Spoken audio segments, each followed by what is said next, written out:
श्री भक्ताम्बर स्तोत्र परिचय। मनुष्य जब किसी घनघोर संकट में फंस जाता है, उस समय वह अन्य साधारण उपायों का अवलंबन छोड़कर अपने सर्वोच्च इष्ट परमात्मा की आराधना में तन्मय हो जाता है। उस परमात्मा तन्मयता से उसमें अपूर्व बल और अदम्य साहस प्रकट होता है तथा उस समय ऐसा कोई अद्भुत चमत्कार उद्भूत होता है जो उसकी निराशा को आशा में परिणत कर देता है और उसके संकट को खंड खंड कर देता है। स्वयं भू स्त्रोत आदि स्त्रोतों की रचना के समय ऐसे ही प्रभावशाली चमत्कार हुए। भक्ताम्बर स्तोत्र की रचना का इतिहास भी ऐसा ही है। श्री मांगतुंग सूरी एक अच्छे जैन तपस्वी थे। इनका जीवन काल वही है जबकि प्रख्यात विद्या प्रेमी राजा भोज दर्शन करता था। मांगतुंग सूरी विहार करते हुए जब उसकी नगरी में आए, तब वे नगर के बाहर एकांत स्थान में ठहर गए। नगर के नर नारी उनके दर्शन वंदना के लिए उनके निकट पहुंचे। आचार्य महाराज ने सबको हितकारक उपदेश देकर उन्हें सन्मार्ग की ओर सन्मुख किया। उनके शांत, निष्प्रह, तेजस्वी, विद्वतापूर्ण, सच्चरित व्यक्तित्व का जनता पर अच्छा प्रभाव पड़ा। अतः नगर में उनके नाम की धूम मच गई। राजा भोज के कानों तक भी यह बात पहुंच गई। अतः वह भी ऐसे महात्मा के दर्शन का लोभ संवरण न कर सका। वह अपने विद्वानों के साथ श्री मांगतुंग सूरी के दर्शन करने के उनके निकट आया। संस्कृत भाषा के प्रसिद्ध कवि कालिदास भी उसके साथ थे। राजा भोज ने मुनिराज के दर्शन किए और दर्शन करके बहुत प्रसन्न हुआ। उस समय कालिदास ने ईर्ष्या से मांगतुंग सूरी का महत्व कम करने के अभिप्राय से अपनी विद्वता का प्रभाव जमाने के लिए उनके साथ कुछ छेड़छाड़ कर दी। श्री मांगतुंग सूरी केवल चारित्र में ही उन्नत न थे, उनका ज्ञान भी तार्किक तथा दार्शनिक विद्वता से बहुत उन्नत था। संस्कृत भाषा पर उनका अच्छा अधिकार था। उधर कालिदास केवल कवि थे, अतः उन्होंने थोड़े से समय के बाद विदात में ही कालिदास को निरुत्तर कर दिया। इस तरह कालिदास को बहुत लज्जित होना पड़ा।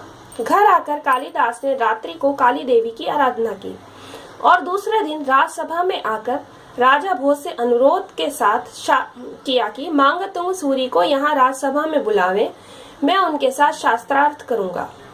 कालिदास का भारी अनुरोध देखकर राजा भोज ने मांगतुंग सूरी को राज दरबार में बुलाने के लिए अपने अनुचर भेजे।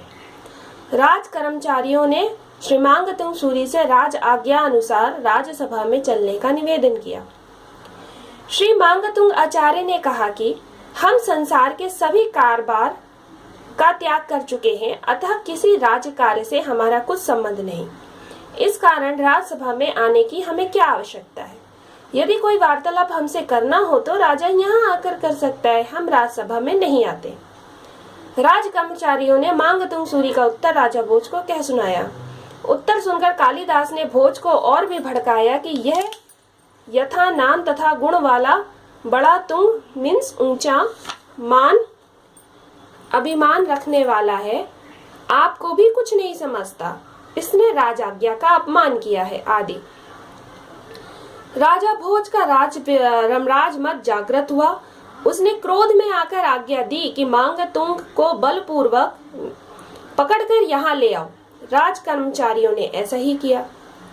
वे उन्हें पकड़कर राज दरबार में ले आए। श्री मांगतुंग सूरी ने अपने ऊपर उपसर्ग आया जानकर शांति के साथ मौन धारण कर लिया। वे आत्मनिमग्न हो गए। राजा भोज ने उन्हें चुपचाप खड़ा देखकर क्रोध के आवेश में आज्ञा दी कि हमारे विद्वान कालिदास के साथ आपको शास्त्रार्थ करना होगा, अन्यथा आपको कारावास भेज दिया जाएगा।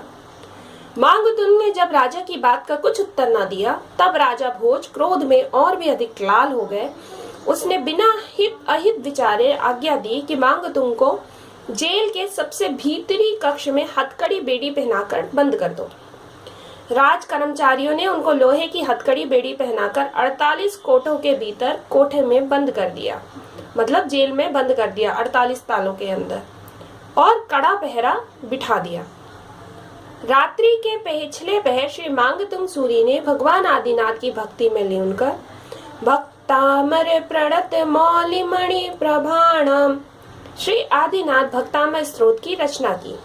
क्रमशः पद्य रचना का पाठ करते हुए जब उन्होंने 46वां पद्य यानी के आपाद कंठ मुरु श्रवण वेष्टि टांगा गाढ़ वृहन्य गढ़ कोटि निघृष्ट जंघा तत्वाना नम मंत्र मनीषम मंजुआ मनुजा स्मरन्तः सद्यः स्वयं मम विगत बंध्य भया भवंती।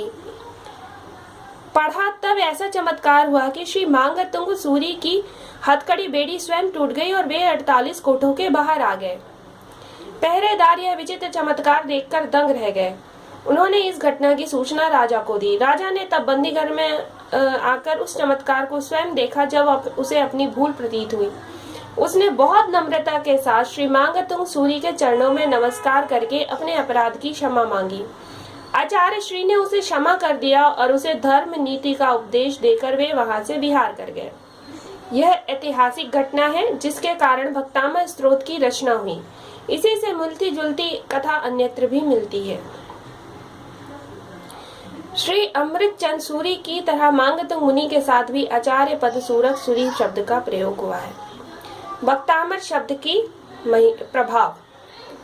भक्तामर स्त्रोत अच्छा प्रभावशाली स्त्रोत है। नमोकार मंत्र के समान इसका प्रभाव भी अचिंत्य है। स्वच्छ हृदय से श्रद्धा के साथ यदि भक्तामर स्त्रोत का पाठ किया जावे तो सब तरह के संकट दूर हो जाते हैं।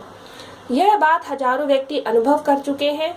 हमने भी 4-5 बार इसका अनुभव किया है। अतः यह स्तोत्र प्रत्येक नर नारी को शुद्ध कंठस्थ होकर पढ़ना चाहिए और प्रतिदिन इसका नियम पूर्वक शुद्ध पाठ बड़ी श्रद्धा से करना चाहिए। जय जिनेन्द्र बंधु।